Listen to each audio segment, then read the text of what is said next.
Saya izinkan saya akan men-share dokumen-dokumen tentang kurikulum baru kita, sebab di dalam sebelum saya masuk ke dokumen kurikulum baru kita, saya memperkenalkan Bapak tim dosen yang ada di Prodi Teknik Mesin. Saya akan share presentasi ya.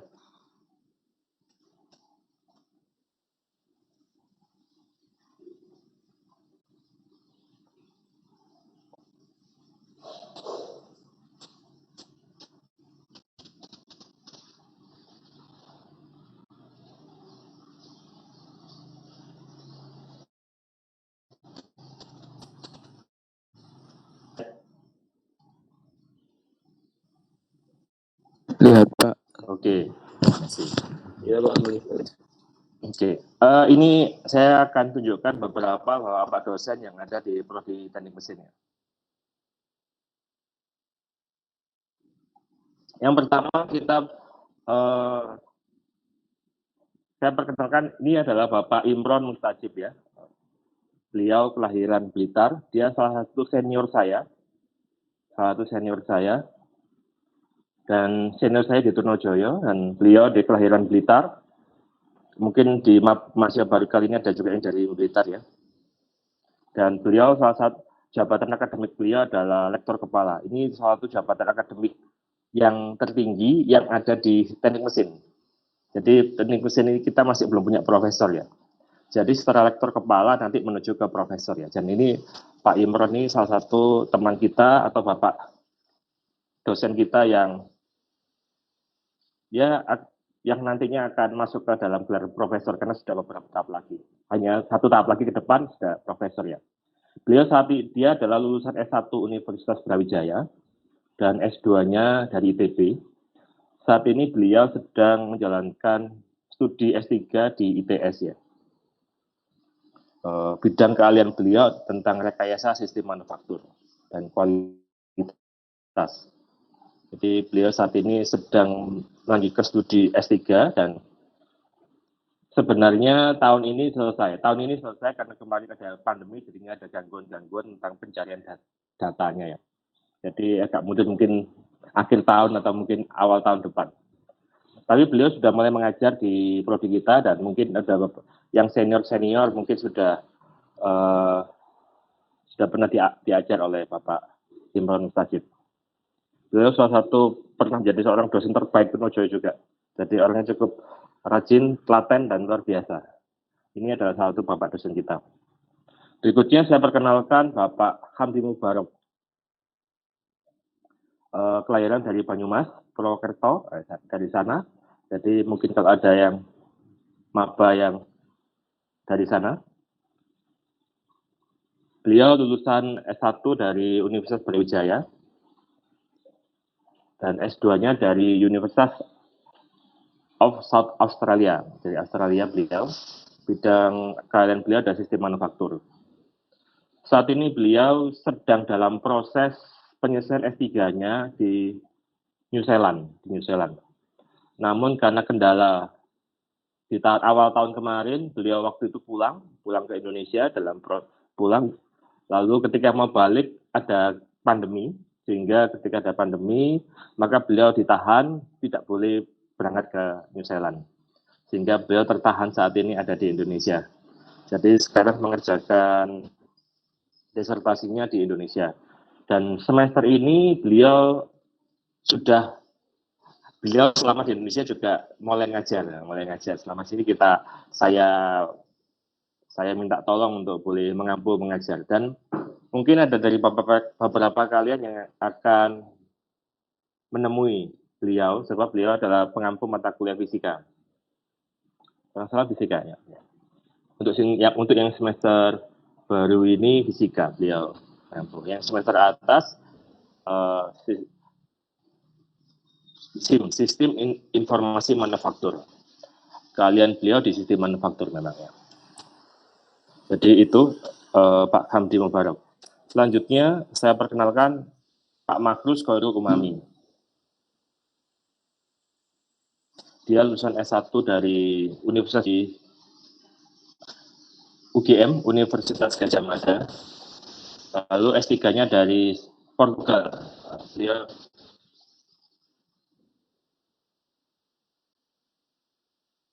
salah satu dari kita yang lulusan dari luar negeri, ada Pak Hamdi tadi ya. S2 dan S3-nya luar negeri, dalam proses selesai. Ya. Sekarang Pak Mahfud sudah selesai. Sudah ada di kita, sudah lama. Beliau lulusan dari Portugal. Jadi Ronaldo sana ya. Jadi biasa ketemu ya. Seperti itu. Beliau di semester baru ini, dia sudah S3 pastinya, kan sudah PhD ya. Di semester baru ini dia akan menemui beliau di mata kuliah tata tulis ya. Saya minta tolong untuk mengajar mata tulis sebab paper-paper beliau kan luar biasa. Tulisan-tulisan karya ilmiah beliau luar biasa. Jadi ya saya mengarahkan meminta tolong untuk beliau boleh men-sharekan mahasiswa baru khususnya agar mulai bisa menulis ya. Agar bisa menulis. Sebab salah satu problem utama kita seringkali kita punya problem menulis ya. Kita berpikir bahwa ketika kita menulis membuat tugas-tugas tulis itu dipikir kita lagi SMS atau lagi WA, jadi ngomongnya tanpa titik koma dan tidak ada banyak kejelasan. Saya menemui kendala banyak tentang mahasiswa yang berkomunikasi. Saya khususnya berkomunikasi via tulisan karya ilmiah banyak semerawut mengenai tata tulis dan menulisnya. Tidak paham antara SPOK dan berbagai macam, lalu bagaimana tata tulis yang benar, dan itu kita punya banyak kendala di situ, dan banyak kita juga mungkin mahasiswa kita yang aktif di dalam karya tulis kemahasiswaan PKM juga sangat minim. Dan pernah tahun lalu kita lagi menggalakkan untuk menulis, untuk mengirimkan paper karya tulis karya ilmiah mahasiswa, dan tulisannya saya akui memang banyak perjuangan bagi kita yang mengoreksinya. Dan memang kita punya banyak kelemahan di sana. Karena itu saya minta tolong beliau untuk boleh bagaimana menulis yang benar, supaya ketika kita masuk di dalam pembuatan karya ilmiah tulisan kita sudah bagus ya, sehingga paper-paper kita atau kalian bisa ikut ambil bagian di dalam PKM nantinya, bisa aktif di sana dengan tulisan yang bagus. Sebab teman-teman kita yang lain mungkin di prodi-prodi lain, contoh di pertanian itu juga cukup ramai, tulisannya mereka lebih bagus daripada kita. Jadi ini buat koreksi buat kita, kenapa ya mahasiswa teknik mesin kita kok masih kok kurang bagus ya tulisannya ya karena memang kita tidak dibina dengan bagus, karena kita kurang pembinaannya. Jadi karena itu kita dalam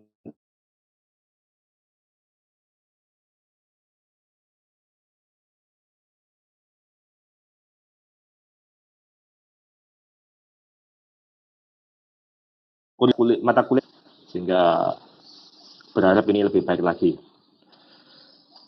Jadi beliau lulusan terakhir S3 dari University Minho, Portugal. Beliau adalah di bidang rekayasa faktor manusia dan ergonomi. Jadi bagaimana interaksi antara manusia dengan alat, dengan tubuh kita, berbagai macam tentang hubungan antar manusia dengan alat, itu beliau adalah pakarnya di situ. Selanjutnya berikut saya perkenalkan Bapak Dr. Hakam Muzaki. Beliau lulusan S1-nya dari Darul Ulum Jombang, S2-nya dari ITS, dan S3-nya dari Universitas Indonesia. Beliau ahli di bidang teknik sistem manufaktur dan otomasi, saya khusus di bidang pengelasan. Jadi soal mengelas ini beliau pakar sekali ya. Jadi seperti itu, dan dia Pak Hakam salah satu lulusan cepat juga di UI ketika dia melanjutkan S3. Yang cukup luar biasa, dan saya berharap dengan potensi Bapak yang di prodi mesin yang luar biasa ini, mahasiswa baru dan kita semua bisa memaksimalkan apa yang ada dan siapa Bapak yang ada. Beliau kelahiran Magetan dan otomasi. Selanjutnya saya perkenalkan, saya sendiri ya. Saya asli Surabaya, S1 saya dari Udayana Bali. Saya satu-satunya orang yang lulusan di luar Jawa. Saya dari Universitas Udayana Bali ya. Saya S2 saya dari ITB, bidang saya yaitu otomasi dan sistem manufaktur ya. ketika nanti kalian akan banyak bertemu dengan saya. Untuk di semester 1 kita akan ketemu di dalam mata kuliah logika teknik ya. Logika teknik di kelas A saja. Nanti di semester atas kalian akan banyak menemui saya di bidang kontrol, elektronika, dan istilahnya adalah hubungan interface antara mekanika tersebut. Interface-nya adalah elektronika, pemrograman. Nanti kalian akan banyak ketemu dengan saya di situ. Itu bidang kalian saya. Mau bikin robot, bikin sesuatu, kontrol, atau apa, itu bidang saya. Selanjutnya, saya perkenalkan berikutnya Pak Mirsa Pramudia. Beliau lulusan dari S1 Brawijaya dan S2-nya dari UGM. Kelahiran Blora, beliau adalah orang Aceh ya. Jadi dia punya darah Aceh, orang Aceh ya.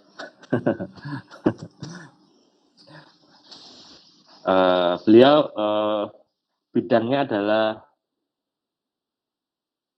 rekayasa material dan manufaktur. Kita memiliki bidang-bidang minat.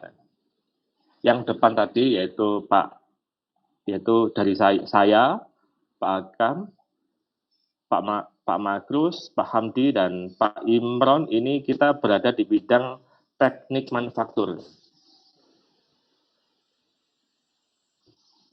Kita di bidang minat teknik manufaktur. Sedang Pak Mirsa ini adalah bidang di teknik rekayasa material, jadi tentang material-material. Jadi beliau bidangnya adalah tentang segala sesuatu yang berhubungan dengan material. Jadi di salah satu bidang permesinan adalah material. Selanjutnya saya perkenalkan berikutnya Pak Anies. Pak Anies kelahiran Putra Bangkalan ya. Bangkalan. Beliau S1-nya dari ITS, S2-nya dari UGM. Bidang keahlian beliau adalah mechanical design dan manufaktur, instrumentasi dan kontrol. Beliau cukup jago di bidang instrumentasi dan kontrol. Riset penelitian beliau cukup banyak. Dia salah satu orang yang top juga yang kita miliki juga. Dan riset tentang kendali cukup banyak yang beliau buat. Dan dia cukup aktif di dalam penelitian. Selanjutnya saya perkenalkan berikut ini adalah Pak Rifki Maulana Yusron. Beliau ini adalah putra Madura juga, kelahiran Pamekasan tapi tinggalnya ada orang tuanya Bangkalan di situ. Jadi bertemu dengan beliau sangat cukup mudah. Begitu juga dengan Pak Anies tadi, tinggalnya di Bangkalan, jadi pertemunya beliau cukup mudah. Beliau lulusan dari S1 Brawijaya, S2-nya dari ITS. Bidang beliau adalah sistem rekayasa dan manufaktur. Berikutnya saya perkenalkan Pak Ibnu Irawan, kelahiran Bangkalan. Dia Pak Rizky dan Pak Ibnu salah satu dosen baru kita, dosen baru tahun 2019. Salah satu dosen muda kita yang sangat berpotensi. Dia kelahiran Bangkalan, S2-nya ITS, S1-nya dari Brawijaya. Yang luar Brawijaya itu saya, Pak Anies, dan Pak Akam. Beliau adalah rekayasa konversi energi. Pak Ibnu Irawan salah satu-satunya orang yang di prodi teknik mesin yang bidangnya tentang konversi energi. Jadi tentang konversi energi itu meliputi dari otomotif, meliputi dari sistem pendingin, perubahan energi di sana. Nanti ketika kalian sudah memikirkan turbin angin, turbin gas dan berbagai macam, beliau bidangnya di sana. Ini salah satu dosen baru kita. Mungkin tim Bapak dosen kita.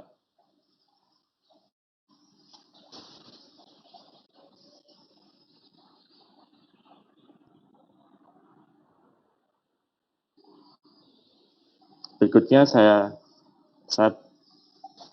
gambarkan tentang kurikulum baru kita. Ini adalah dokumen kurikulum Kampus Merdeka. Ini sudah kita buat dan sudah mulai dijalankan. Ada proses ekivalensi yang lagi dalam proses pembuatan dan berharap di awal Desember atau akhir Desember ekivalensi tentang mata kuliah selesai, sehingga ketika mahasiswa lama memasuki kurikulum baru ada proses matrikulasi, ada proses ekivalensi. Jadi ada mata kuliah yang dihapus, ada yang ditambahkan dan berbagai macam. Pada prinsipnya perubahan kurikulum itu tidak merugikan. Jadi pasti mahasiswa tidak dirugikan. Perubahan kurikulum ini wajar, biasa terjadi, dan normalnya perubahan kurikulum itu setiap 5 tahun. Dan prodi kita ini sudah masuk di usia yang ke-4 tahun ya, ke-4 tahun, dan memang ini kita sudah ada instruksi untuk ganti kurikulum, maka kita mengadakan perubahan kurikulum. Jadi ini adalah dokumen kurikulum Kampus Merdeka Program Studi Teknik Mesin.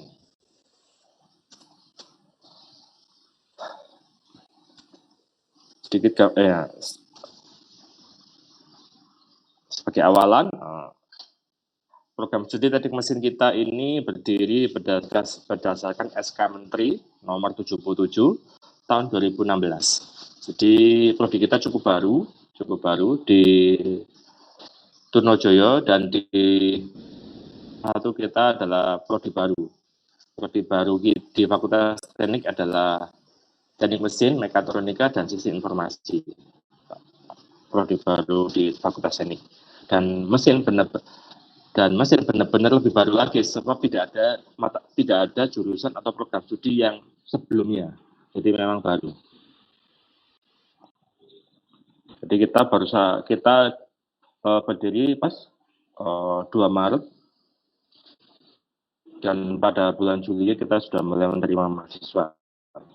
Dan karena itu angkatan awal kita tahun 2016 ini kita juga lagi mengejar, harapannya bisa lulus semester ini kemarin, tapi ternyata ada pandemi sehingga ada banyak gangguan, sehingga kita mengejar berharap semester ini, ganjil ini, kita sudah ada mahasiswa kita yang lulus ya. Saya bersyukur sudah beberapa mahasiswa kita yang sedang skripsi, sudah seminar proposal sudah selesai, dan mereka adalah orang-orang yang bisa menyelesaikan di akhir semester ganjil ini.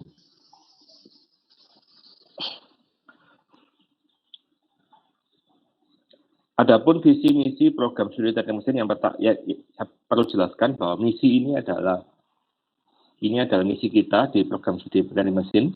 Saya bacakan: program studi teknik mesin Trunojoyo Madura menjadi pusat pendidikan, penelitian, dan pengabdian masyarakat di bidang teknik listrik manufaktur terkini yang unggul di tingkat nasional di akhir tahun 2030.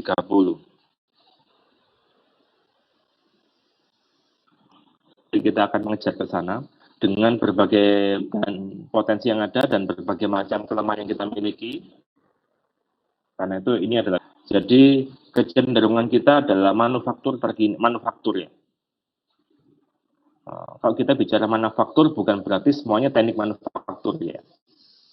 Teknik manufaktur. Jadi memang kita punya 3 bidang minat. Yang pertama adalah teknik manufaktur, rekayasa material, yang ketiga adalah konversi energi. Apapun bidangnya, semuanya itu arahnya ke manufaktur. Jadi bagaimana manufaktur, kalau teknik manufaktur sudah jelas ya, manufaktur. Bagaimana dengan material? Material juga sama.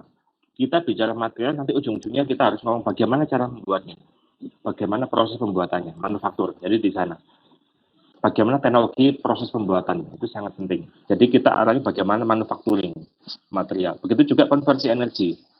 Konversi energi kita bicara tentang siklus, termodinamika, dan berbagai macam. Tapi lalu di ujungnya harapannya kita bukan cuma kita membahas analisis seperti itu, tapi bagaimana sih membuatnya.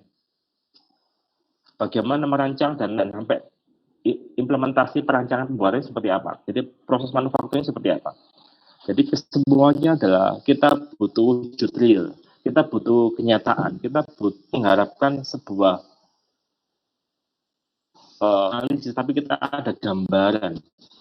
Kita aplikatifnya seperti apa? Walaupun mungkin kita nggak arahnya ke sana S1 ya, tapi kita harus mampu merancang, dan merancang untuk sampai ke perancangan itu sampai detail. Sehingga untuk implementasinya sudah real, sudah mudah untuk diimplementasikan, sudah jelas. Jadi itu, jadi semuanya proses implementasi manufacturing. Khusus mahasiswa kita angkatan 2016, kita karena mahasiswa kita cuma sedikit, cuma 19 orang, jadi semuanya teknik manufaktur. Begitu juga angkatan tahun 2017.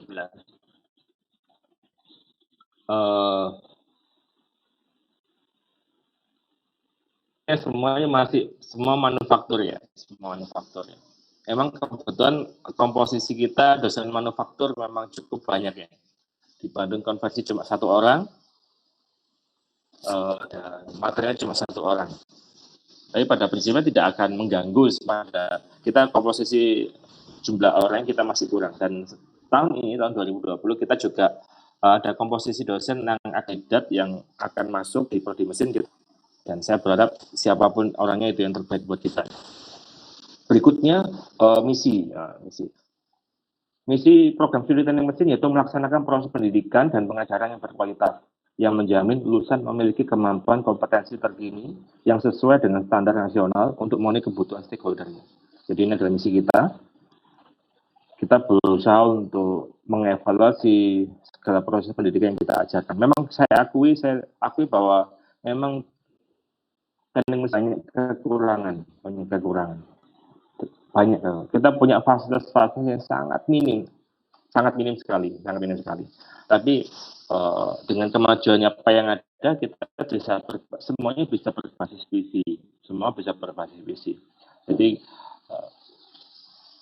sehingga akhirnya berharap praktikum ini memang untungnya kita bukan politeknik yang 60% praktikum, karena kita adalah S1 sehingga praktikumnya memang tidak terlalu banyak. Total praktikum kita ada sekitar 8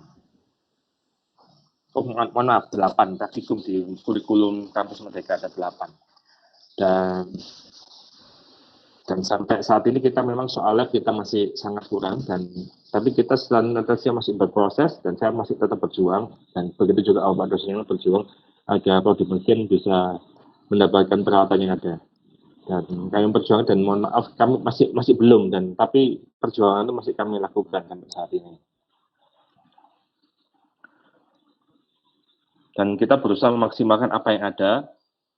Ada beberapa lab yang ada di sekitar kita, yaitu ada lab otomasi. Mungkin nanti kalian akan melihatnya, atau mungkin kalian bisa ketik sistem otomasi dan robotik, nanti akan masuk di lab itu. Nanti di situ ada di YouTube, kalian bisa melihat profil tentang lab itu, lalu gambaran peralatan apa yang ada. Kebetulan saya juga yang membangun lab itu. Kebetulan yang membuat lab itu sebenarnya kita dari dosen teknik mesin. Tapi akhirnya sini tidak di sana lagi, tidak banyak di sana. Sehingga desain perancangan itu kami semua, dan kami mayoritas menguasai semuanya alat-alat di situ. Karena saya juga pernah jadi kaleb, karena saya yang merancang, saya pernah jadi kalebnya di sana cukup lama, jadi saya cukup menguasai peralatan di sana. Jadi kalau kalian kepingin belajar di lab sana tentang robotik, PLC, CNC, itu kalian bisa belajar, bisa lewat saya, bisa lewat asisten di sana. Dan saya bersyukur saya sudah mendidik banyak asisten sehingga tidak perlu saya kembali lah. Tapi kalau sudah mentok nanti bisa saya. Selanjutnya yang kedua yaitu misi kita yaitu melaksanakan penelitian dalam bidang teknik mesin, khususnya dalam bidang industri manufaktur ya. Jadi penelitian. Selanjutnya saya akan percepat melaksanakan pengabdian secara regional maupun nasional. Jadi pengabdiannya efektif. Selanjutnya, melaksanakan manajemen organisasi yang efektif, efisien, dan akuntabel yang mewujudkan terciptanya atmosfer akademik yang kondusif. Saya mengajak dan berusaha untuk mengevaluasi setiap proses pembelajaran yang ada. Begitu juga Bapak dosen yang ada. Saya berusaha mengevaluasi, memberikan masukan. Jika ada yang kurang-kurang, silakan bisa lewat saya. Mungkin tentang pengajarnya bagaimana, mungkin ada sesuatu hal yang bisa di-sharingkan ke saya. sehingga kita bisa melakukan evaluasi terus-menerus.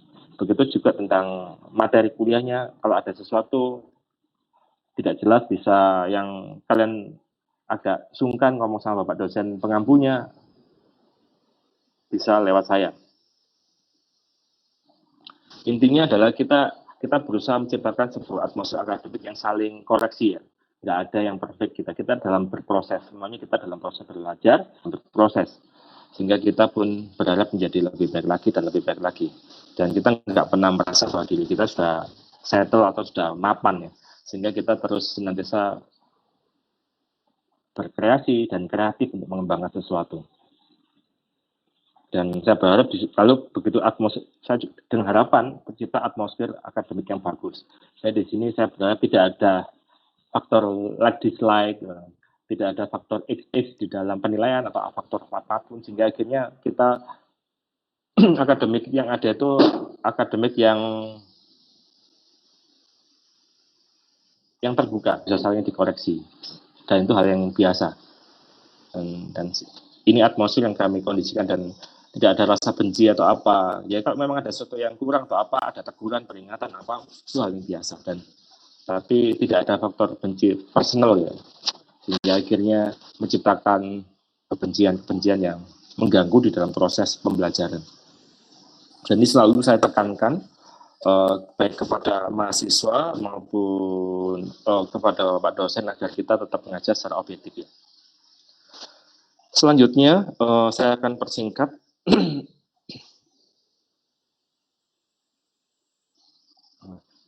Jadi salah satu ini adalah profil lulusan kita miliki. Kita salah satu kelebihan kita adalah satu teknik mesin yang ada di Madura. Ini sesuatu yang menarik bahwa kita ini program studi teknik mesin satu-satunya di Madura. Dan ini kita memang ada tujuannya pertama memang mensuplai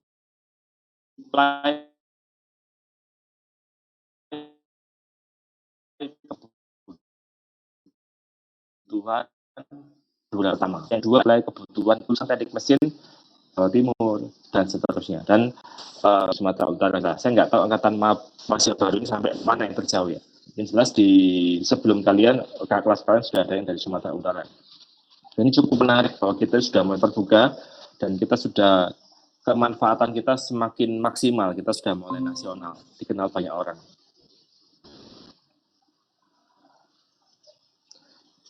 Itu berikutnya kita punya dosen-dosen yang cukup bagus, kita standarisasi kita sudah sesuai, kompetensinya kita juga S3, kita punya 2 dosen dosen S3 sudah 2 orang dan sedang lanjut studi 2 orang. Ya, kita yang sudah S3 Pak Mahrus dengan Pak Hakam. Di sini Pak Hamdi dan Pak Imron Mustajib bagi proses. Harapnya segera selesai, sudah di ujung.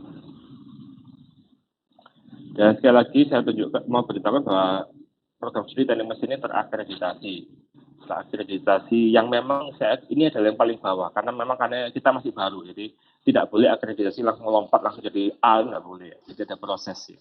Dan kita bersyukur tahun 2019 kemarin kita proses akreditasi dan kita dapat nilai C, dan C kita bukan C yang mengecewakan.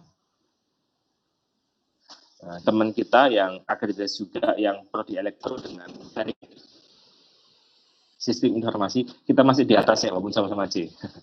Jadi dengan katanya bahwa kita sebenarnya punya sebuah sistem yang nggak kalah dengan mereka, cukup bagus sih manajemen kelola kita, dan itu menjadi sebuah kelebihan kita. Dan satu hal yang menarik lagi bahwa teknik mesin kita ini sangat terintegrasi dengan teknik mesin dengan seluruh Indonesia. Kita tergabung di dalam BKSDM, Badan Kerjasama Teknik Mesin Seluruh Indonesia. Kita sangat solid dan saya sendiri secara resmi kita jadi anggotanya tahun 2020. Secara resmi kita menjadi anggota BKSDM, Program Studi Teknik Mesin Seluruh Indonesia. Resmi akan anggotanya tahun 2020, namun sejak tahun 2018 saya sudah menjadi partisipan aktif. Jadi sejak tahun 2018 saya aktif menjadi partisipan BKSDM dan memang untuk menuju menjadi anggota itu ada proses aktif dalam berpartisipasi setahun 2 tahun. Ketika saya aktif, kita aktif, maka kita bisa diangkat menjadi anggota BKSDM. Menjadi bagian daripada BKSDM. BKSDM ini seluruh teknik mesin Indonesia ya. Dari mulai UI, ITB, ITS sampai Musmana, sampai Patimura pun ada. Jadi kita satu suara, satu Indonesia. Dengan adanya kita yang terintegrasi, yang menyatu ini, kita punya standarisasi yang sama, kita punya konsep-konsep dan pola-pola yang sama, kurikulum kita sama. Jadi nggak usah, kalau kalian pergi ke UI, suatu ketika kalian pergi ke UI teknik mesin, kalian nggak akan kaget dengan teknik mesin, tapi soal kurikulum semuanya sama saja, semuanya sama. Sebab kita persen yang ada anggota BKSDM wajib menggunakan kurikulum yang seperti ini, ada standarnya. Jadi kita mengacu pada standarisasi yang sama. Karena itu beberapa kali saya ditantang untuk, ayo mengirim mahasiswa untuk lomba. Saya berkali-kali belum berhasil mengirim ya, karena faktor X ya, X-nya itu dana ya. Kita pernah waktu saya ke Kupang itu, mana dari itu Nojo yang belum ngirim. Waduh ini, kita belum ada anggaran untuk ngirim mahasiswa sampai ke Kupang ya. Sebab kalau di sana dibiayai, tapi ketika perjalanan semuanya itu kita semuanya pribadi maksudnya. Jadi ini yang menarik bahwa kita ini sangat terintegrasi dan sehingga kita punya standarisasi yang sama. Dan ketika saya mengikuti lomba-lomba, saya melihat lomba-lomba yang ada pun kita sebenarnya pun punya kemampuan yang nggak beda dengan mereka, nggak beda dengan kemampuan mahasiswa di sana. Bedanya mungkin semangatnya aja ya. Jadi intinya, ketika ikut lomba-lomba, saya berharap nanti himpunan mahasiswa ke depan aktif ikut tracing lomba ya. Jadi supaya kita tahu kita ini ada di mana. Jangan minder, kita punya bapak dosen berpotensi. Jadi ikut lomba sana, ikut lomba apa sama teknik mesin ya. Dengan harapan supaya kita tahu siapa diri kita. Mungkin Trunojoyo dianggap itu ya. Dianggap, wah universitas masih baru, kita juga pernah yang mungkin bukan teknik mesin, di saudara kita yang dari dengan kepala seorang dari lulusan Trunojoyo pun kita pernah ada mahasiswa kita yang pernah juara dunia di lomba skala dunia, lomba game ya, bukan game membuat game ya, game developer, pengembangan game ya. Dengan katanya kita punya potensi bagus, tergantung ya kita. Selanjutnya saya akan percepat.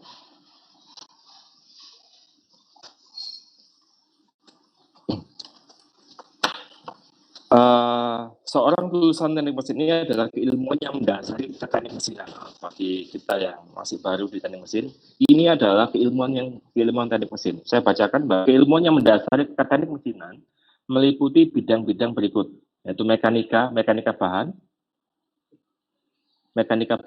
dinamika, pengendalian, perancangan, manufaktur, materialis, sistem dan proses, sistem termal dan fluida, serta perpindahan panas dan massa. Ini adalah bidang-bidang permesinan.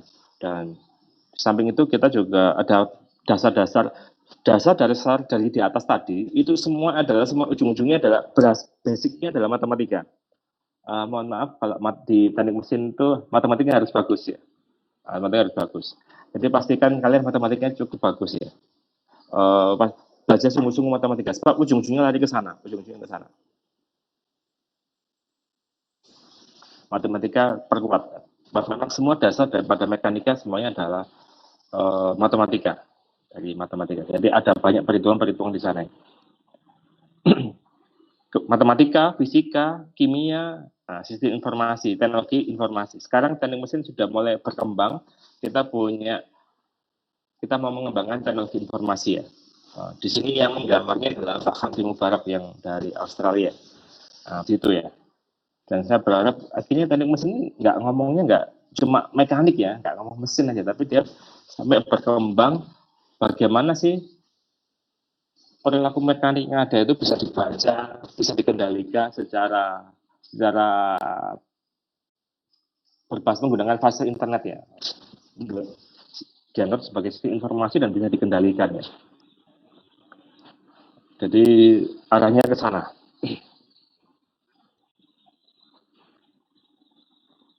Nah, ini berikut capaian-capaian pembelajaran. Ini capaian pembelajaran sudah ditetapkan oleh BKM mengacu semuanya merujuk ke sana semuanya. Sehingga bagi saudara-saudara mahasiswa baru di sini belajar masa lalunya, belajar meninggalkan masa lalu ke SMA-nya, belajar yang sifatnya harus dituntun kayak anak kecil. Nah, sekarang harus belajar mandiri. Sebab di mahasiswa memang berbeda. Jadi saya bersyukur dengan masa pengenalan orientasi seperti ini, kalian mulai belajar untuk tahu bahwa dunia mahasiswa seperti apa sih? Dunia mahasiswa seperti ada banyak hal yang harus kalian tinggalkan di dunia ketika sebagai pelajar. Seorang yang dewasa itu artinya apa? Harus mulai mandiri. Mandiri di dalam pembelajaran. Nah, selanjutnya, pertama itu mampu menerapkan pengetahuan matematika, ilmu. Ini ada capaian pembelajaran pertama. Jadi mahasiswa teknik mesin harus punya mampu menerapkan ilmu sains serta dasar-dasar teknik untuk mengidentifikasikan, merumuskan, dan menyelesaikan bidang-bidang teknik. Yang menarik, yang saya suka sekali di teknik mesin ini adalah bahwa dulu saya belajar matematika itu nggak tahu tujuannya apa. Tapi ketika di teknik mesin, oh ternyata saya belajar matematika tujuannya untuk apa. Kalian kan tahu di sana. Kalkulus 1, kalkulus 2 itu masih tidak jelas ya. Itu masih tidak kelihatan mesinnya, tidak kelihatan. Tapi ketika sudah matematika teknik 1, matematika teknik 2, akhirnya kita jadi tahu matematika ini targetnya untuk apa, jadi ke mesin itu seperti apa. Kita akan jadi tahu. Ini, tapi saya tetap ngomong kepada Bapak pengampu kalkulus ya, kalkulus 1, kalkulus 2, untuk bisa menyelipkan engineering-nya seperti apa. Karena itu pengampu mata kuliah kalkulus 1, kalkulus 2, itu orang mesin. Untuk kalkulus 1 kalian untuk maba ini diampu oleh Bapak Mujib. Beliau juga S1, S2 mesin.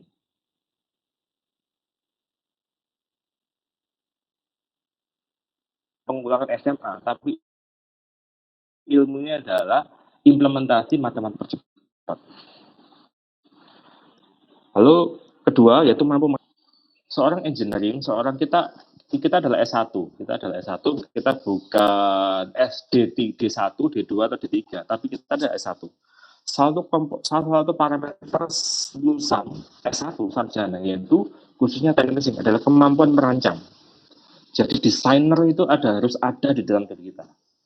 Ketika kalian keluar dari teknik mesin, kemampuan merancang itu harus ada.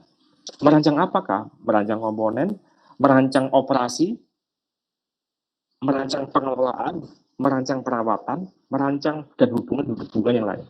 Jadi nanti di dalam perkuliahan kalian akan diajarkan bagaimana bukan cuma teori-teori lalu, tapi ujungnya saya berharap ketika kalian sudah semester 5, 6, 7 mata kuliah nanti akan tujuannya adalah gimana implementasinya, bagaimana kalau merancang ini, bagaimana merancang itu. Itu. Jadi mulai 4, 5, 6, 7 itu kalian sudah akan merasakan sensasi di kuliah akan merancang. Jadi akan membuat sesuatu menurut pengetahuan yang sudah kalian terima. Jadi kemampuan merancang itu sangat vital. Makanya itu ada mata kuliah yang baru di sini yang benar-benar di semester angkatan kampus Merdeka itu kemampuan merancangnya diutamakan, di nomor satu kan kemampuan merancang. Jadi siap-siap kalian merancang. Salah satu tool yang merancang pasti saya mohon maaf kalau bisa disiapkan komputernya. Saya berharap di prodi mesin ini mahasiswanya ada PC ya. Saya berharap sehingga agak merancang kita akan banyak menggunakan PC. Jadi ya kalau punya rezeki jangan sibuk untuk upgrade HP ya. Jangan sibuk upgrade. Kalau bisa kalian belum punya PC, beli PC ya. Jadi sebab itu menjadi senjata kita di dalam kita mengikuti perkuliahan. Jadi jangan sibuk upgrade HP ya. Kalau bisa beli PC atau upgrade PC nggak perlu. Supaya software yang kita pakai adalah software yang terbaru pastinya. Dan saya berharap dengan adanya software yang terbaru kita dapat update yang terbaru dan kita akan maksimal. Ketika kalian keluar di dalam dunia pekerjaan pun nggak beda jauh. Selanjutnya poin 3 mampu merancang, poin 4 mampu memanfaatkan metode, terampil, peralatan teknik dan seterusnya. Kelima mampu berkomunikasi. Nah, secara efektif. Jadi mahasiswa teknik mesin saya berharap harus mulai belajar ngomong. Mulai semester lalu sebenarnya saya mau menerapkan bahwa ketika mahasiswa presentasi praktikum, presentasi mereka harus upload video ya. Nah, jadi berharap mereka itu sudah mampu mengkomunikasikan. Jadi saya berharap itu saya di himpunan saya sudah pernah nyampaikan bahwa ayo biasakan kegiatan ada direkam di YouTube sehingga kalian bisa bisa mendokumentasikan problem kita, yaitu kita sangat minim dokumentasi. Nah, kita berharap kita ada dokumentasi yang bagus dan ada video recordernya direkam, diupload di YouTube dengan harapan kita punya dokumentasi fisik apa tuh kegiatan seperti apa. Makanya saya pernah himpunan Arif untuk coba bikin laporannya itu berbasis video. Dengan tujuannya apa? Saya merangsang untuk mahasiswa untuk presentasi, berkomunikasi ya. Dan kemampuan berpresentasi komunikasi itu sangat penting di kehidupan nanti ya. Kehidupan ketika lulus nanti. Next, memahami dan memiliki komitmen terhadap etika profesi, mampu kewirausahaan, menghasilkan inovasi. Di akhir-akhir perkuliahan nanti kalian akan mulai diperkenalkan bagaimana merancang dan berinovasi dan menghitung dan berwirausaha. Jadi itu di akhir. Jadi usaha apa ya? Kita nggak mesti mesin ikut orang jadi karyawan ya. Usaha ya. Kita bisa buat pabrik kecil. Kita bisa buat sesuatu usaha kecil ya yang bisa kita buat. Nanti ketika di semester 7 kalian akan diajar untuk menghitung dari proses rencana kerja seperti apa, biayanya berapa, apakah kuliahan ekonomi teknik dan fisik. Nanti akan dipelajari hal itu. Selanjutnya, memahami masalah kontemporer mesin ini, kita ini harus update. Kita nggak boleh menjadi yang kudet ya, update informasi yang terbaru. Begitu juga soal referensi, bahwa dosen kita senantiasa menggunakan referensi yang terbaru. Saya mengkondisikan agar kita semua punya referensi yang terbaru. Dan supaya kita ini update terus ya. Ilmu-ilmu itu nggak pernah habis ya. Aduh kok mesti kurang terus ya, mesti kurang terus ya. Intinya apa? Ayo kita belajar dan belajar dan belajar. Ya, di sini tidak ada yang tidak belajar. Bapak dosen pun juga belajar terus ini. Update kemampuan, update pengetahuan dan berbagai macam. Saya pun ketika mengajar pun bahan-bahan materi kuliah saya pun, jangan kaget ya. Di teknik mesin bahan kuliah mungkin semester 1 masih banyak bahasa Indonesia ya. Tapi semester 3 dan seterusnya itu banyak yang berbahasa Inggris. Jadi persiapkan kemampuan kalian membaca, mendengar berbahasa Inggris ya. Jadi kemampuan bahasa Inggris sangat vital sekali. Itu bukan saat ini saja. Buku teks saya pun bahasa Inggris semuanya. Jadi bahasa Inggris pun bukan hal yang spesial kalau seorang teknik mesin. Kelebihan teknik mesin itu bisa teknik mesin juga bisa bahasa Inggris ya. Ketika saya kuliah di ITB pun kuliahnya kan bapak dosennya menggunakan bahasa Inggris. Jadi mau nggak mau pertama sih agak 2 minggu pertama agak mual ya. Karena pelajarannya nggak ngerti ya, dulu ngomong apa ya. Tapi setelah itu biasa-biasa saja. Ya, dengan kata lain bahwa kalau ketika kita bahasa Inggris menjadi keyword kita, maka buku referensi kita jadi terbuka. Buku materi yang terbaru kita terbuka. Jadi saya mengajak mahasiswa baru untuk bahasa Inggris kalian dibetulkan dan biasakan hal itu digunakan dan biasa membaca teks. Dan memang rata-rata buku teknik mesin itu memang rata-rata bukunya bahasa Inggris ya. Yang teknik mesin sendiri ya bahasa Inggris. Sebab memang kita bahasa Indonesia punya banyak kata memang. Selanjutnya, mampu melaksanakan proses belajar seumur hidup. Salah satu mental yang ada di dalam teknik mesin yaitu mampu belajar, siap belajar terhadap hal yang baru. Kalau ketika kita di teknik mesin belajarnya hanya sudah cukup, aku merasa cukup dengan ini, salah ya. Kita bapak-bapak dosen di sini mengajari bagaimana cara belajar dan bagaimana menyelesaikan masalah itu. Kita harus belajar dan belajar terus. Jangan pernah bilang merasa cukup ya. Jadi belajar dan belajar terus. Jangan pernah puas. Sebab kita orang yang maju itu orang yang selalu berubah untuk belajar. Jadi pastikan kita selalu belajar. Tidak pernah merasa cukup ya. Saya juga belajar ya, masih merefresh kembali, ngelas kembali, bermain-main dengan hal-hal yang dulu-dulu ya kan, belajar dan belajar berbagai macam hal ya. Software terbaru, seringkali makanya ketika ada pembicara dari luar atau kunjungan ke industri, saya seringkali bertanya soal perancangannya pakai apa ya, membuat perusahaan ini ngerancangnya pakai apa, alat sistemnya seperti apa, softwarenya apa. Saya bersyukur ketika saya ada mahasiswa kita yang saya dulu sebelum di teknik mesin saya juga ngajar di teknik industri, karena saya juga dosen teknik industri dulu ya, karena diperbantukan di sana. Jadi mahasiswa kita ketika kita berikan software yang terbaru di Tunojoyo, mereka, wah, saya nggak kaget Pak bekerja, karena memang di lingkungan saya bahkan saya lebih jago dalam software yang ada. Mungkin kelemahan kita nggak punya objek untuk kita rancang ya. Minim, kalau di pabrik kita kan punya objek, merancang apa, bikin apa, sudah jelas. Tapi ketika skala mahasiswa gini, skala lab kan pembelajaran kita adalah hanya basic dasar. Dan sekali lagi pembelajaran di sekolah, di kuliah kita ini ada sifatnya hanya trigger, hanya memicu saja. Bukan yang ending, bukan, ini hanya trigger. Jadi tidak bisa, jangan dianggap ini sebagai akhir, tapi ini adalah awal. Jadi kita awal untuk mencetus untuk kita berkembang yang lain. Jadi itu adalah gambaran-gambaran capaian-capaian. Ini ada per detail banyak sekali. Saya langsung agak percepat ya. Saya akan percepat.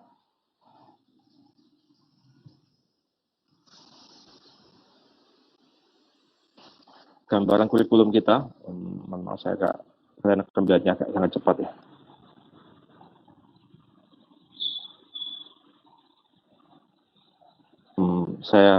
Saya tunjukkan bagannya, bentar.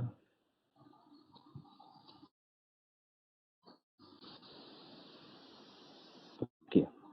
Ini adalah bagan struktur kurikulum kampus Merdeka yang kita miliki, yang mahasiswa teknik mesin tahun 21 tahun depan, semester genap. Jadi semuanya akan menjalankan ini semuanya. Dan maba tahun 2020 ini yang menjadi pelopor yang mengawali. Ini adalah mata kuliah yang kita susun sedemikian rupa. Jadi kalau kita melihat di sini, ini ada semester 1, semester 2, semester 3, semester 4, semester 5, dan seterusnya, semester 8. Dan ini adalah kurikulum kita.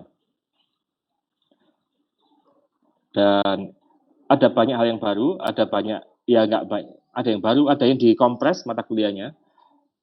Dan ada mata kuliah yang baru yang saya akan menceritakan mata kuliah desainnya, perancangannya. Perancangan itu dimulai di semester 1 kalian sudah mulai menggambar teknik ya, kalian akan mengenal perancangannya. Semester depan kalian akan ada gambar mesin saat ini, semester depan kalian akan mulai praktikum menggambar mesin. Ketika kita ngomong di semester 2, semester 1 kita masih belum, hanya sekedar basic ya, hanya masih basic dasar. Ketika masuk semester 2, kita ngomong kinematik, kita akan ngomong basic dasar ya. Basic dasar, tapi ujungnya di kinematik ini pun juga nanti ada perancangan. Mulai ada perancangannya.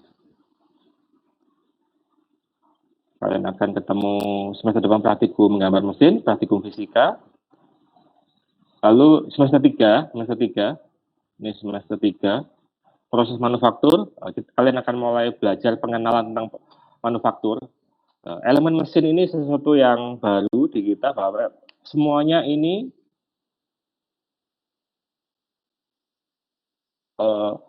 saya tadi bilang bahwa kita mulai merancang ini di semester 4 ya.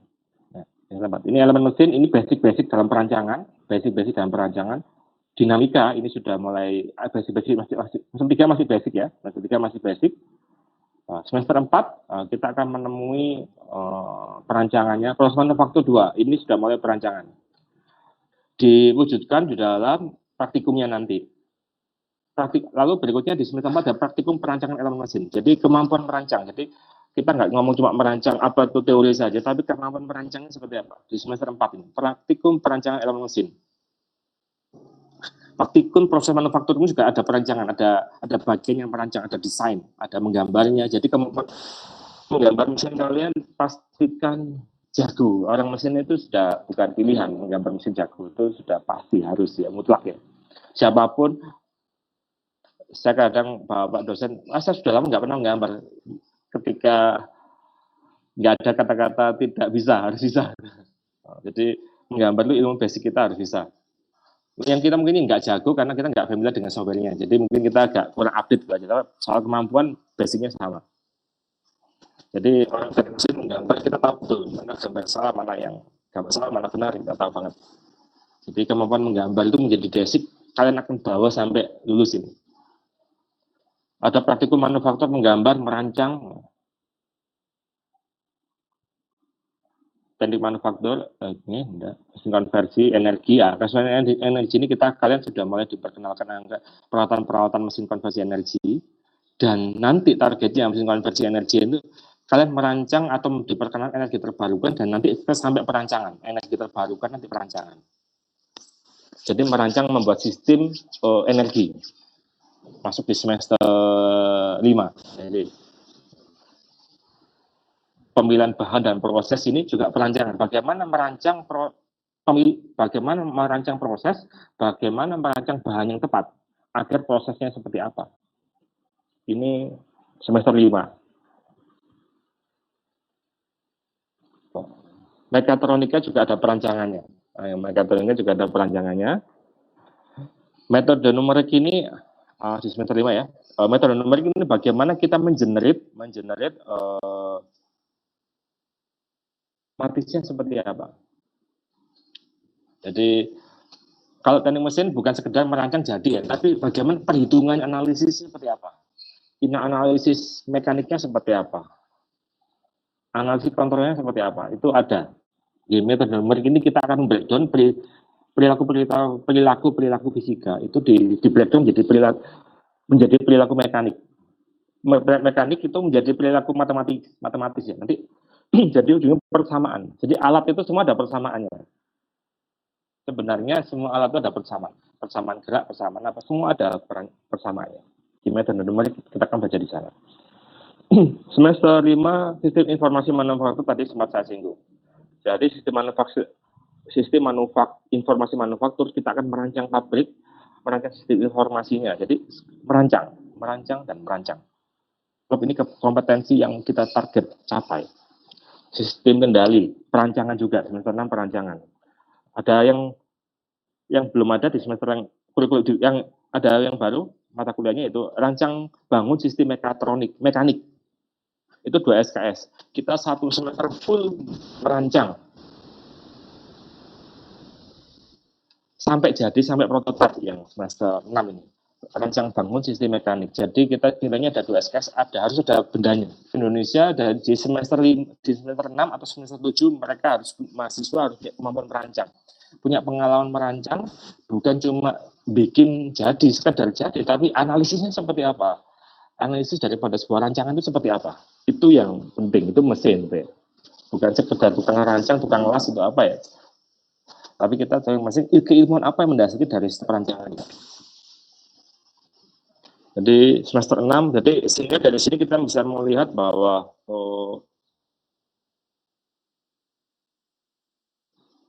perancangan itu akan senantiasa menghiasi di dalam teknik mesin. Jadi itu gambaran-gambaran tentang kuliah semester ke-7, semester 7. Semester 7 ada mata kuliah ekonomi teknik dan studi kelayakan. Ada teknologi tempat guna, perawatan mesin, kewirausahaan, metodologi penelitian, kerja praktek, mata kuliah pilihan, 3-4, pengenalan manusia dan ekonomi. Yang menarik di semester 7, ini kita akan lintaskan. Jadi mahasiswa di prodi ini kita akan mengambil mata kuliah semester 7 ini, atau pergi keluar prodi dengan mata kuliah yang yang namanya di ekivalensi, yang mendekati mata kuliah yang ada di semester 7.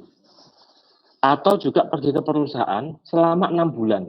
satu semester 6 bulan. Nanti selama 6 bulan di perusahaan tuh kalian akan perkuliahan itu akan diekivalensi aktivitas selama 6 bulan, kalian akan dipantau oleh bapak-bapak dosen untuk mengikuti perkuliahan selama di perusahaan. Jadi misalkan ekonomi teknik. Saya lagi magang di perusahaan PT Kereta Api KAI Madiun. Nanti bapak dosen akan memantau bagaimana selama magang di PT KAI, kalian belajar tentang ekonomi teknik dan studi kelayakan di PT KAI. Belajar apa? Misalkan di PT KAI kita akan banyak proyek-proyek ya. Misalkan proyek pembuatan apa. Lalu dihitung, kalian diajar untuk di sana teori prakteknya apa. Kalian akan diberi teori sama bapak dosen bagaimana implementasi di PT KAI. Dari nanti ngitung bagaimana ada proyek misalkan bikin gerbong itu butuh plat berapa, kebutuhan alat-alatnya berapa, apakah nilai jualnya berapa satu gerbong ini. Jadi nanti selama 1 semester perkuliahan itu jarak jauh. Jadi di sini bapak dosen memantau perkuliahan dari jauh. Jadi kalian tetap ikut kuliah dari jarak jauh, tapi kalian di perusahaan, nggak ke kampus, hanya perkuliahan dari jauh. Nanti penilaiannya nanti dari jarak jauh dari bapak dosen ini akan menilai. KAI tugasnya kalian harus tahu bagaimana menghitung apa itu proyek, menghitung gerbong, ekonomisnya seperti apa, perancangannya seperti apa, layak nggak proyek ini. Oh, gerbong ini kemahalan, oh gerbong ini kemurahan. Nah, nanti kita akan dihitung. Dan ketika kalian bisa membuat laporan tentang perhitungan analisis biaya sebuah gerbong atau proyek di sana, maka kalian dianggap lulus mata kuliah ini. Jadi itu. Jadi ketika semester 7 kalian bisa ke perusahaan dan akan tetap dipantau untuk melakukan perkuliahan apa yang ada di implementasi di perusahaan. Ada apa lagi?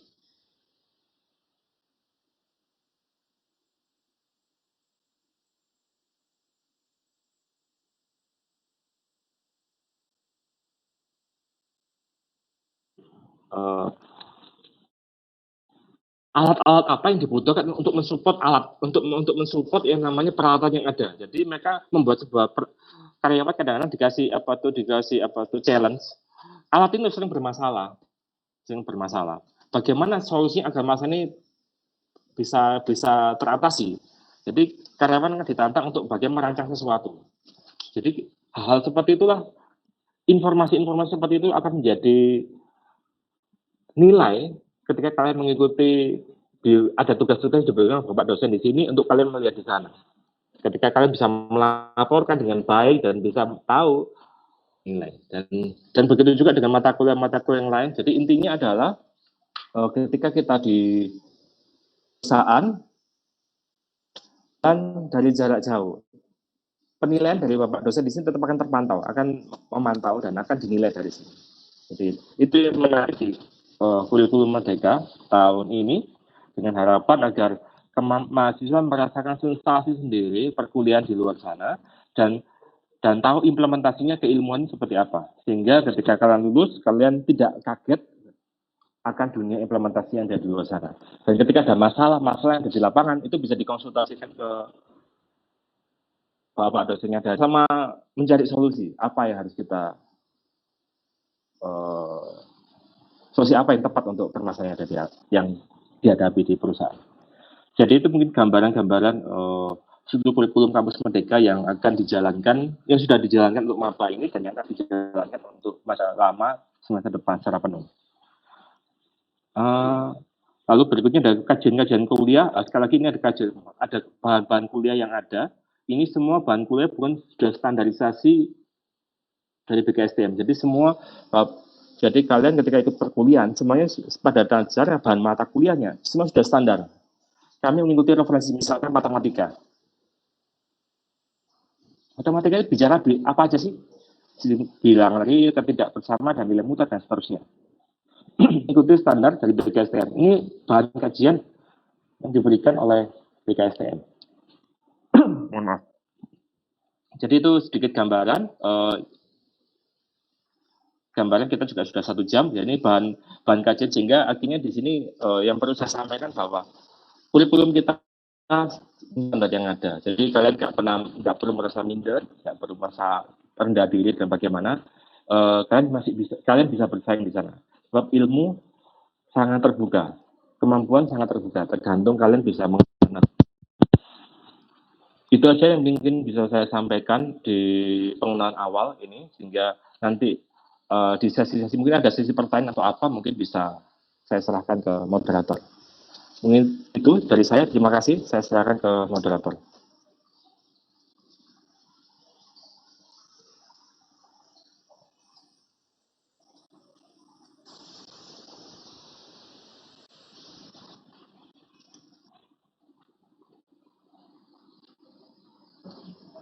Baik, terima kasih kepada Bapak Teguh yang telah berkenan meluangkan waktunya untuk kita semua tentang pengenalan apa itu proses mesin dan berikut kurikulumnya.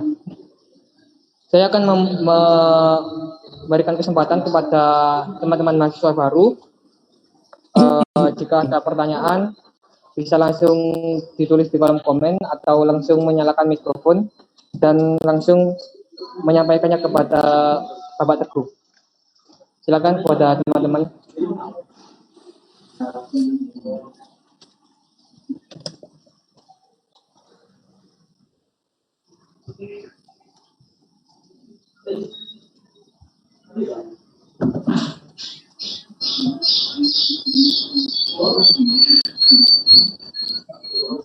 Ada pertanyaan?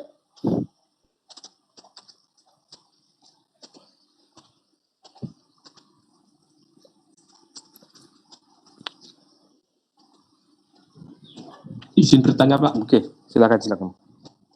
Ya, saya Anggra dari Prodi Teknik Mesin, kelas TKMA. Ya, itu kan mengenai semester 7. Maksudnya semester 7 kan kita seperti kegiatan kalau di SMA seperti PKL juga ya, Pak ya? Ya. Ya, seperti PKL kan kita dianjurkan untuk mengikuti kegiatan tugas perkuliahan dan juga mengikuti kegiatan di perusahaan. Nah, untuk kegiatan tugasnya itu kita bagaimana, Pak? Pengerjaannya di malam hari. Pengimplementasiannya, Pak. Oke. Sudah? Oke. Untuk saya langsung jawab ya? Apa ya? Ya, silakan, Bapak. Jadi untuk implementasi daripada perkuliahan yang ada, jadi kalian bisa mengerjakannya itu di jam kerja biasa, di jam seperti apa? Sebab setiap hari ketika magang, kalian akan di perusahaan itu. Ketika pulang, kalian akan harus menyusun sesuatu, tugas-tugas yang diberikan oleh bapak dosen pengampu yang ada. Jadi misalkan saya mengampu, tadi saya sudah sampaikan ketika misalkan saya mengampu mata kuliah ekonomi teknik, saya akan memberi tugas mahasiswa saya yang di perusahaan berapa orang sih? Lalu setiap bapak dosen itu si A, si B, si C. Lalu saya minta laporan tugasnya seperti apa. Itu yang akan dilakukan. Dan laporan tugas, lalu apa yang kalian kerjakan di sana, itu akan menjadi sebuah nilai-nilai yang akan diekivalensi dengan sebagian nilai di mata kuliah itu. Jadi gambaran seperti itu. Jadi ketika kalian di perusahaan yang masuk setiap hari itu ada sebuah di kepala kalian sudah ada agenda yang harus kalian kerjakan. Jadi tidak kemana ya, ngapain ya. Jadi tidak akhirnya disuruh-suruh yang tidak jelas ya. Atau tidak melakukan yang malas cuma 1 jam aja di perusahaan habis itu pulang, bukan. Tapi kalian punya agenda-agenda yang jelas di dalam perusahaan. Jadi sebelum magang nanti kami akan menerbitkan panduan magang. Bagaimana intinya sebelum berangkat itu kalian akan membuat sebuah proposal agenda rencana kerja. Ketika di perusahaan nanti seperti apa, nanti akan kita evaluasi ketika oke ACC baru berangkat. Kalau belum ACC belum boleh berangkat. Ya ketika sudah ACC oke, lalu berangkat. Nah, ketika berangkat itu kalian punya modal bahan yang untuk kalian berangkat nanti. Dan itu yang akan kalian lakukan. Nanti ada buku panduannya. Berarti materi-materi tersebut itu kita implementasikan dalam bentuk suatu di pekerjaan kita, Pak. Jadi kita Ya, bisa di tugas-tugas ini. di prakteknya. Ya, betul sekali. Jadi kami akan berusaha untuk kalian masuk di perusahaan apa sih? Ayo coba amati bagian sini, bagian sini, bagian sini. Lalu bagian sini itu yang dieksplor apanya? Boleh teknologi tempat gunanya, atau mungkin perawatannya. Lalu mungkin metodologi, ada di situ kan ada mata kuliah metodologi penelitian. Mungkin kalian metode penelitian masuk ke dalam sistem PIC-nya, di perancang PIC-nya. PIC-nya itu biasanya orang perancangan, bagaimana merancang sebuah sistem, menggunakan metode apa sih untuk perancangannya seperti apa. Nanti kalian akan diarahkan ke sini. Ya, setiap Bapak dosen pengampu mata kuliah ini akan memberikan agenda-agenda yang harus kalian kerjakan di perusahaan masing-masing. Jadi gambaran kasarnya seperti itu. Ya. Jadi itu Pak, berarti kita kan bisa ambil waktunya 6 bulan. Berarti kita bisa penelitian untuk skripsi sekalian. Betul sekali, sekaligus bisa penelitian sekalian, bisa. Jadi pulang kalian sudah punya bahan, langsung kalian bisa tinggal seminar proposal, selesai. Proposal, ACC, sangat cepat sekali. Oke, baik Pak, terima kasih Pak. Sama. Terima kasih. Mungkin ada pertanyaan lain dari mahasiswa baru yang lain. Bisa langsung disampaikan kepada Bapak Teguh terkait dengan perkuliahan nanti atau seperti apa. Bisa langsung disampaikan unek-uneknya. Begitu kira-kira. Saya boleh bertanya, Pak? Ya, silakan. Assalamualaikum warahmatullahi wabarakatuh. Saya Saudara Devin dari kelas A. Ya, hal apa yang dilakukan mahasiswa baru ketika ada di lingkungan kampus? Lingkungan kampus itu hal apa, Pak? Dan saya kan mahasiswa baru, belum mengenal kampus gitu, Pak. Ya, terima kasih. Oke. Hal apa yang dilakukan mahasiswa untuk mengenal lingkungan kampus ya? Oke. Yang pertama yang bisa sampaikan memang ada sebuah kondisi-kondisi yang berubah. Ada kondisi-kondisi yang berubah ketika kita dulu seorang pelajar, sekarang menjadi mahasiswa. Dulu siswa, sekarang jadi mahasiswa ya, maha ya. Jadi sudah bukan siswa lagi tapi mahasiswa. Ada banyak paradigma berpikir kita yang harus kita rubah. Makanya itu kalau di Fakultas Teknik itu, saya nggak tahu ini gundul semua nggak ya? Gundul, Pak. Ini rambut gondol ya? Ya. Sebenarnya gundul nggak gundul itu sebenarnya punya filosofi ya. Filosofinya gundul ini kita ini membuang kepala kan pusat pikiran kita ya. Di gundul supaya kita membuang masa-masa kita yang dulu dan kita hidup baru dengan fresh, dengan pikiran baru, dengan pola baru di dunia mahasiswa. Jadi gundul itu kita melepaskan masa-masa siswa kita dan berubah menjadi seorang mahasiswa. Itu filosofi gundul yang harapan yang bisa diberi, yang bisa saya sampaikan dengan harapan apa sih? Ada banyak hal yang berubah. Satu hal yang berubah yang pertama adalah kemandirian. Berubah. Kemandirian itu sangat akan berubah. Jadi dulu ngerjakan apapun, tergantung ini, kalau nggak ada ini nggak mau jalan. Tapi kita belajar untuk mandiri, ngerjakan sendiri, lalu juga tidak tergantungnya orang lain, dan lalu kita juga belajar. Ada beberapa pelajaran memang kalian ditantang untuk coba rancang ini, coba buat ini. Itu nggak ada di buku. Mohon maaf, itu nggak ada di buku. Dan seringkali nggak ada di buku. Tapi kalian diajar untuk mengeksplorasi diri, mengembangkan dan membuka internet atau membuka YouTube atau apa untuk mengeksplor diri kalian, membuka buku yang ada untuk mengeksplor diri kalian. Jadi prinsipnya adalah terbuka. Kita sudah terbuka. Mindset yang dulu hanya dibilangin, diajarin satu-satu. Sekarang mulai terbuka.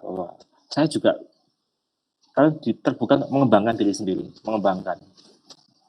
Dan Bapak dosen sini sifatnya hanya fasilitator saja.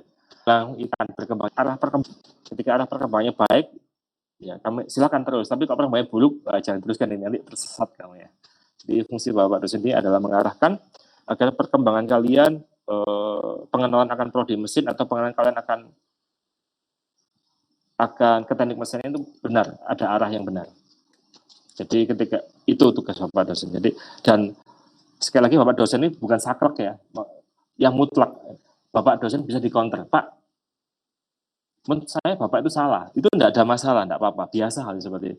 Tapi kalau menyarankan Bapak dosen harus punya referensi. Nah, saya sangat senang sekali, atau mungkin saya juga mengajak, memang dunia mahasiswa seperti itu. Kalau ada, kita biasa mendapat kontran, dapat perbedaan itu hal yang wajar. Ya. Jadi kita jangan menolak perbedaan. Perbedaan itu hal yang wajar, dan kalau ada yang tidak ada sesuatu yang kalian merasa yang benar, sampaikan aja, tidak usah sungkan-sungkan. Sehingga akhirnya, Pak, menurut saya itu Bapak salah, yang benar itu adalah ini. Oke. Tapi kalau ngomong yang sesuatu yang benar harus punya referensi. Referensinya mana? Sumbernya mana? Nah, itu. Saya yakin Bapak dosen semuanya welcome sangat ketika ilmunya di-upgrade. Nggak ada yang menolak. Oh iya, lupa. Saya mungkin Bapak miss ada, oh kamu dapat buku baru, ilmu baru ya? Nggak tahu. Saya yakin Bapak dosen itu mentalnya adalah mental yang objektif. Tidak merasa benar sendiri ya. Ketika kalian bisa menunjukkan sesuatu yang berbeda atau sesuatu yang baru, ada referensi yang jelas, berbeda dengan kalau SMA ya, atau masih belajar. Jadi sifatnya Bapak Ibu guru itu dari atas ke bawah. Tapi kalau di dunia mahasiswa sudah berbeda. Bapak dosen di sini sifatnya agak setara. Kita jadi guru, ada saatnya kita jadi guru, ada saatnya kita jadi setara. Dengan harapan untuk mengajak kalian berpikir dan untuk ada feedback dari kalian. Jadi tidak masalah komplain atau apa, itu hal yang biasa. Atau mungkin ada sesuatu yang baru, yang lain, yang menurut kalian benar, silakan disampaikan aja, biasa gitu. Begitu. Kemandirian, lalu belajar untuk mengumumkan pendapat. Sebab kalian sudah bukan anak kecil lagi, kalian sudah dewasa. Itu aja mungkin. Ya, kritik itu boleh asal ada referensi itu ya maksudnya. Ya, betul.